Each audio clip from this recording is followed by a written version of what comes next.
오늘은 시편 46편은 하나님은 우리의 피난처라는 제목입니다. 이 46편은 고라 자손이 있었다고 이렇게 나옵니다. 제목에 고라 자손이 우리는 모세와 함께 출애굽해가지고 광야 생활하면서 그 고라 자손이 반역을 했던 사건들을 우리는 보게 됩니다. 민수기에 보면 이 반역자의 가족이 고라 자손입니다. 근데 고라 자손이 시편을 썼어요. 다윗 왕 시대에 이제 고라 자손들이, 고라는 이제 레이의 자손인데 반역자의 자손이지만은 하나님을 찬양하는 그런 자손으로 이렇게 성장을 했습니다. 그래서 우리 과거가 어떻게 되었든지 간에 현재 내가 조상들의 죄와 무관하게 하나님을 찬양하고 하나님 앞에 올바로 선다면 하나님을 찬양하는 귀한 찬양대의 반열에 올라설 수 있는 그런 하나님의 은혜를 받은 그런 자손들입니다. 우리나라에는 연자제라는 것이 있었죠, 예전에. 그래서 부모가 잘못되면은 부모가 뭐 이북에 있거나 북한에서 간첩으로 내려왔다거나 뭐 그런 가족이 있으면은 그 자손은 뭐 어디를 가든지 이 연자제 때문에 뭐 취직하는데도 또 뭐 어떤 무슨 일을 하는데도 제재를 많이 받는 그런 일이 있었습니다. 지금은 이제 그게 많이 이제 없어졌는데, 그래서 그렇다 치더라도 조상이 지은 죄 때문에 우리가 피해를 보는 거죠, 현 시대가.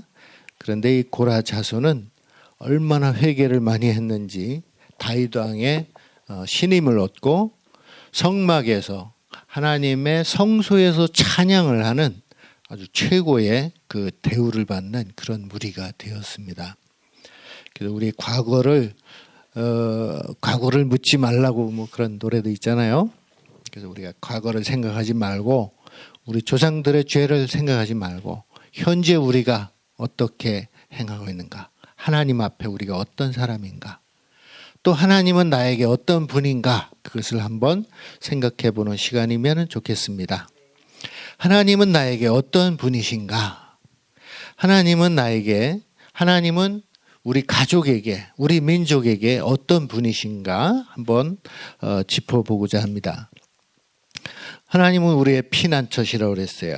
그리고 힘이 되신다고 그랬습니다. 그리고 환난 중에 만날 큰 도움이시라.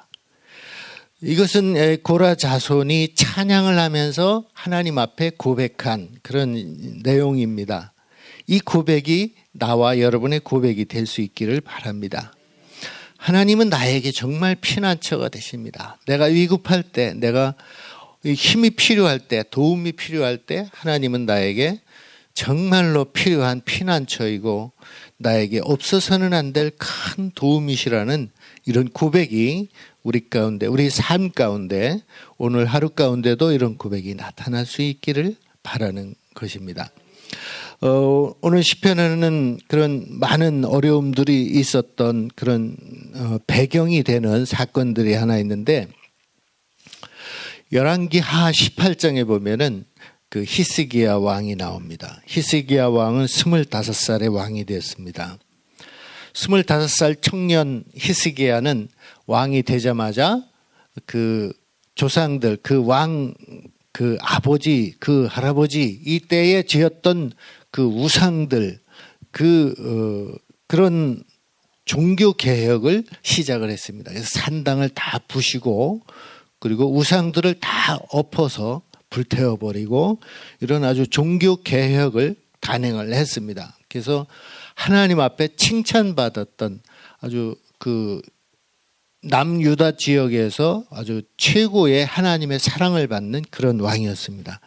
그래서 나중에는 병이 들어서 기도를 했더니 한 15년 더 이렇게 연장된 삶을 살았던 그런 위대한 왕이었습니다. 그런데 이 왕에게 위기가 닥쳤습니다. 왕이 되고 나서 몇 년 있다가 북이스라엘, 자기의 동족이었던 북이스라엘이 아시리아한테 멸망을 당한 거예요. 아시리아가 쳐들어와서 북이스라엘을 그 왕, 호세 왕을 죽이고 그 백성들을 다 끌고 아시리아로 갔어요. 포로로 잡아갔습니다. 북이스라엘이 멸망을 해버렸어요. 그리고 나서 이 산헤립이라는 이 아시리아 왕이 다시 이제 남유다도 공격을 해온 겁니다. 몇 년 후에. 그 남유다를 공격해 와가지고, 근데 이 남유다가 워낙 견고한 성이다 보니까 시간이 많이 걸렸어요. 그래서 남유다를 치면서 이 예루살렘을 공격하면서 히스기야 왕이 있는 그 성을 향하여 막 조롱을 하기 시작을 합니다. 너의 신이 어디 있느냐고, 우리가 이 아시리아가 이 예루살렘까지 오면서 많은 나라를 다 멸망시켰다. 그 나라에도 다 신들이 있었다 이거예요. 어느 나라든지 다 신이 있다는 거예요. 그런데 그 신들을 다 아시리아 군대가 멸망시켰다는 거예요.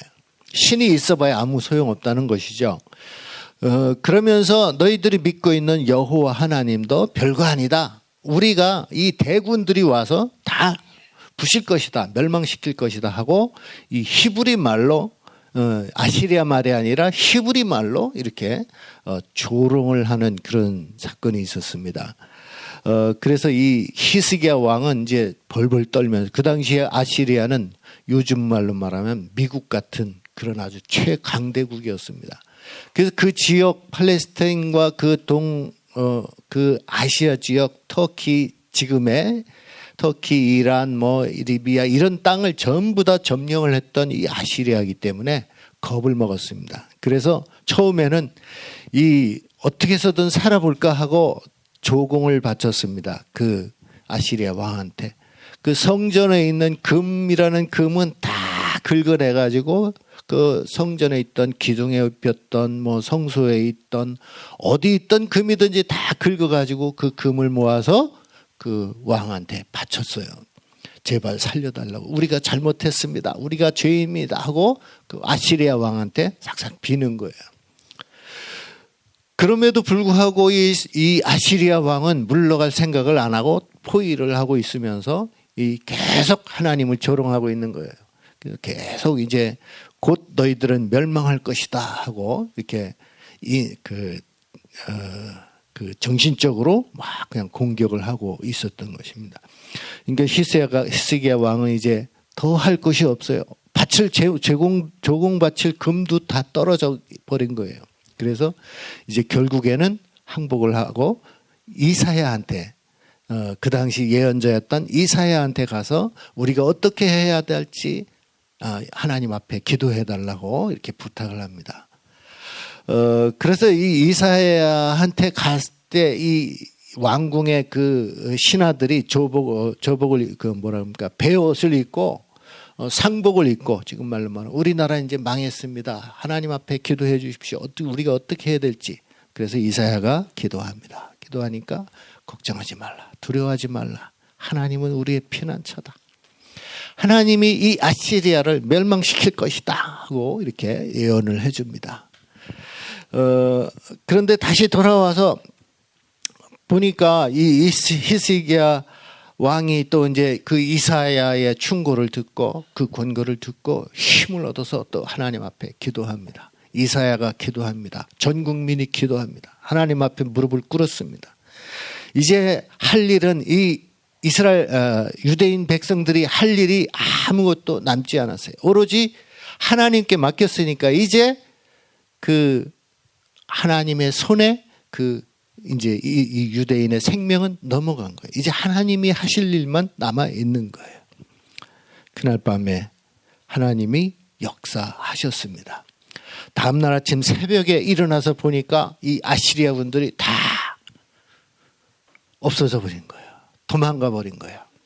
그리고 시체를 보니까 18만 5천 명이 죽었다고 그러면 18만 5천 명. 이게 말이 18만 5천 명이지 우리나라 군대가 60만입니다. 그중에 3분의 1이 죽었다는 거예요. 그 죽었던 그 시체를 한번 우리 머릿속에 한번 떠올려보세요. 징그럽지만 우리의 적군이 그렇게 피바다가 되었던 거예요. 그 한 장소에서 그렇게 죽었다는 겁니다. 그런데 유대인들이 한 일이 있습니까? 아무것도 없어요. 히스기야 한 일은 이사야한테 가서 우리를 살려주십시오. 하나님께 기도해 주십시오. 요청하고 같이 기도했던 것밖에 없어요.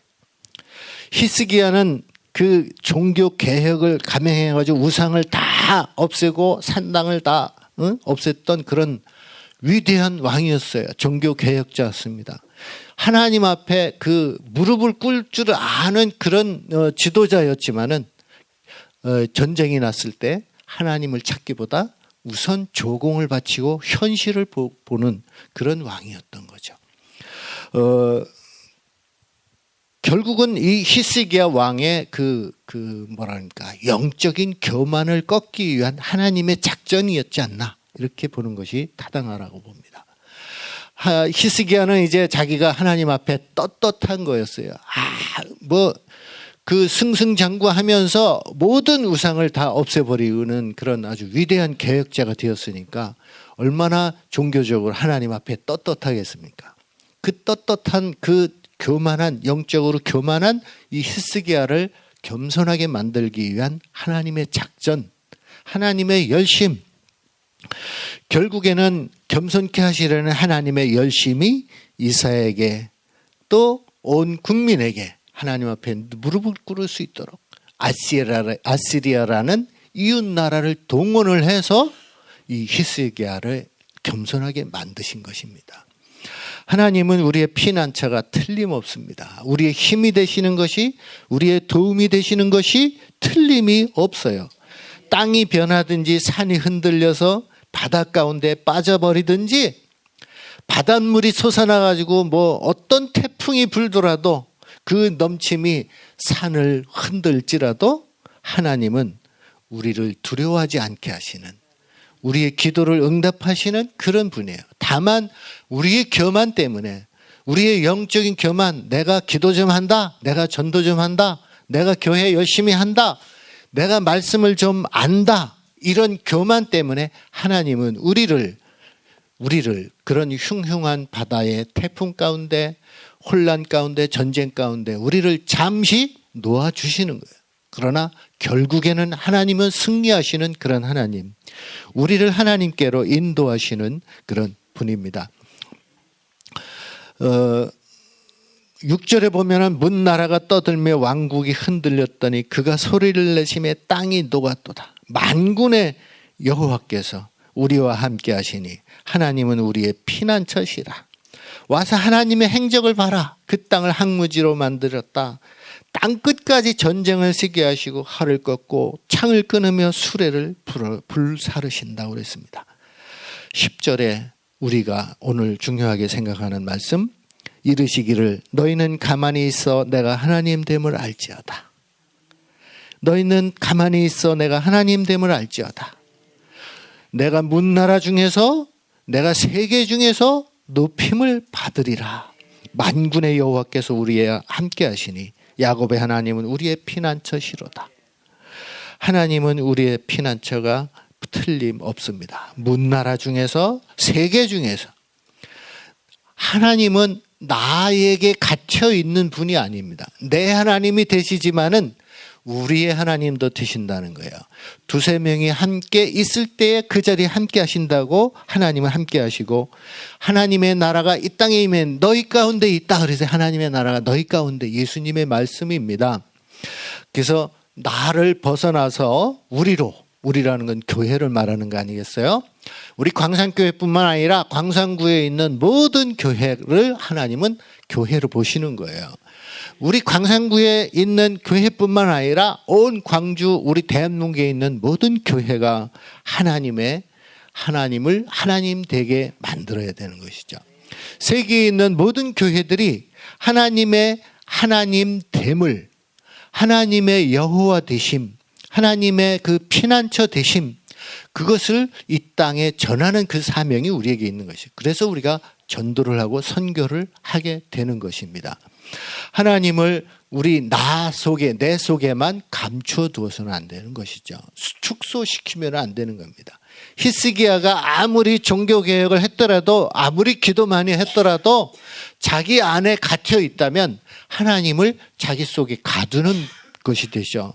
하나님을 가두지 말고 하나님을 온 세계의 주인으로 우리가 인정을 해야 돼요. 그렇게 만들어야 되는 것이죠. 그래서 하나님은 우리를 통해서 세계 가운데서 높임을 받으셔야 돼요. 만민 가운데서 높임을 받으셔야 됩니다. 나에게서만 높임을 받는 것이 아니라 내가 살고 있는 이 지구상의 온 민족들이 하나님을 알아야 되는 것이죠. 마태복음 24장 14절에는 이 세상 끝에까지 하나님의 말씀이 전파되어야, 그래야 끝이 온다 그랬어요. 그러니까 어느 나라든지, 아직까지도 하나님을 모르는 나라들이 많잖아요. 하나님을 거부하는 나라들이 많습니다. 공산주의, 사회주의 그 국가도 많이 있어요. 하나님을 거부하는 국가들이 많이 있습니다. 중동의 많은 이슬람 사람들은 어찌하든지 온 세계를 자기네 세계로 만들려고 테러를 감행하면서 온 나라를 다 뒤집어 놓고 있습니다. 선교사들을 박해하고, 선교사가 지금 이 땅에 얼마나 많은지 모릅니다. 한 20만 명 정도 선교사들이 나가 있습니다. 근데 그 중에 우리 광산교회가 파송한 선교사가 몇 명이나 있나요? 저는 여기에 와가지고 광산교회가 우리 이제 바울선교회 이사님 아니에요. 그래서 바울선교회 선교사님들이 쫙 그냥 아주 광산교회에 많이 이렇게 왔다 갔다 그렇게 하는 줄 알았습니다. 근데 볼 수가 없어요. 이렇게 선교사들이 많이 안 오는 것 같아요. 우리가 기도를 안 해서는 많이 와서 좀 세계에 선교 소식을 전해줬으면 좋겠는데, 그래서 좀 게시판도 만들어 놓고, 그 미랄 두레교회 가면은 그 강당에 다 이렇게 세계 선교의 지도도 있고, 뭐 선교사들 그림도 있고, 세계 선교를 알 수 있는 그런 사진들이 많은데, 우리 여기는 이제 이사 온 지 얼마 안 돼서 그런가 이게 안 보이는 것 같아요. 그래서 좀 앞으로 그것들을 좀 만들어 놓고 해서 우리가 여기에서뿐만 아니라 세계를 품고 계시는 그 하나님을 우리가 인식하고, 기도할 때 좀 더 우리 기도폭을 넓혀서 여기만 기도할 것이 아니라 네팔도 위해서 기도하고, 사우디아라비아를 위해서도 기도하고 말이죠. 사우디아라비아는 외국인도 가서 예배를 드리면 쫓겨나요. 외국인도. 자기네 나라와 상관없는 외국인인데도 가서 예배를 드릴 수가 없어요. 성경책을 갖고 다닐 수가 없는 그런 나라예요. 그런 곳에서도 예수 믿는 사람들이 있습니다. 선교사들이 있어요. 그냥 몸부림치고 있는 거예요. 그런 나라를 위해서 우리들이 기도할 수 있기를 바랍니다. 나의 기도만 하는 것이 아니라, 내 가족 병 낫기만 위해서 기도하는 것이 아니라 세계를 위해서 품고 기도한다면 내 문제는 거기에 휩쓸려서 덩달아서 해결이 되고 치유받고 하나님 앞에 이렇게 칭찬받는 피난처가 되시는 그 하나님이 우리와 함께 하실 줄로 믿습니다. 나를 벗어나서 하나님을, 세계의 하나님 되시는 그 하나님을 인정하는 오늘 귀한 하루가 될 수 있기를 바랍니다. 기도하겠습니다.